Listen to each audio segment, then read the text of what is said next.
तर संध्याकाळच्या बेतामध्ये चाललंय भावंड बहिण आपलं काय आहे आज मस्त पैकी आज बाजरीच्या भाकरी करायला आली बरं का. कारण की खूप दिवस झालं काय चूल पेटलीच नव्हती बरं का. याच्यावरच करते गॅसवर. तुम्ही आता सांगितलं आहे का म्हणून. तर काय नाही आपलं म्हणजे असं थोडं गरमत होतं माणसाला असं कसं तरी उलालं तुम्हाला काय सांगू लय.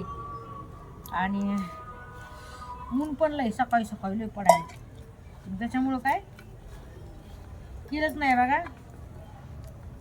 म्हणलं चला आता आज काय आले म्हणलं चुलीवर भाकरी बेत तुम्हाला दाखवत म्हणलं हो की नाही. तर चाललाय असं मस्तपैकी आपला बेत. आणि बघा पीठ असं दिलंय ना माणसाने पीठ असं दिलंय ना नुसतं चिकट चिकट आहे भावना नुसतं चिकट. माणसाला वाळता सुद्धा नाही भाकरी सुद्धा वाळता येते. संध्याकाळच्या बेच्यामध्ये आहे ना असं वातावरण असलं मस्त गार छान हवा सुटते आणि त्याच्यामध्ये आहे ना भाकरी घालायला छान वाटते. गावाकडचं हेच वातावरण सगळ्यात जास्त आहे. संध्याकाळच्या त्या भाकरी पोळ्या चाय पाणी हो की नाही. तुम्ही कधी जर समजा तुम्ही कोणी गावाचे असताना समजा तुम्हाला माहित असेल होय भावना बहिण खरे का कुठे.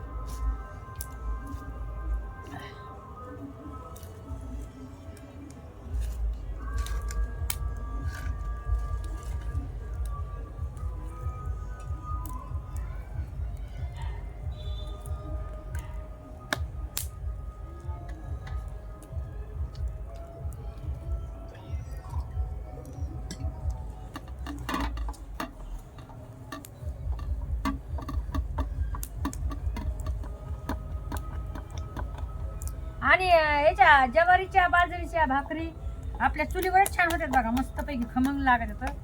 आणि मला चुलीवरच आवडतात तुम्हाला खरी गोष्ट सांगायची म्हणलं तर. कारण की ना गॅसवर आहे ना मला नाही आवडत. गॅसवर एवढं नाही खमंग नाही लागत. चुलीवरची भाकर बघा तुम्ही आणि गॅसवरची भाकर बघा जमीन आसमानचा फरक आहे बघा त्यामध्ये. हा थोडं डोळ्यात दुपण जात आहे मला हो की नाही. पण आज चांगलं खायचं असल्यावर मग जीवाला तकलीफ तर घ्यावंच लागत. खरे खोटे भावना बहिण सांगा होय.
एवढं चांगलं काम आहे बरं का दाजीचं की दाजी मला सरपण आणून दिले भावना.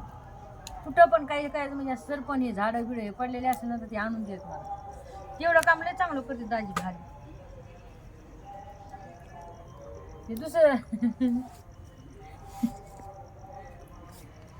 म्हणजे दुसऱ्यासारखं नाही काम खूपच एवढं आहे दाजीचं की दाजी मला सरपण आणून ए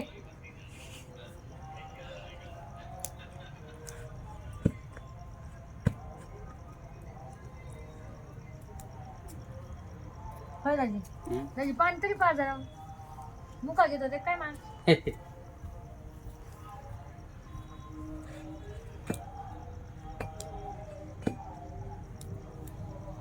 वडेच बघावं लागेल कंटाळा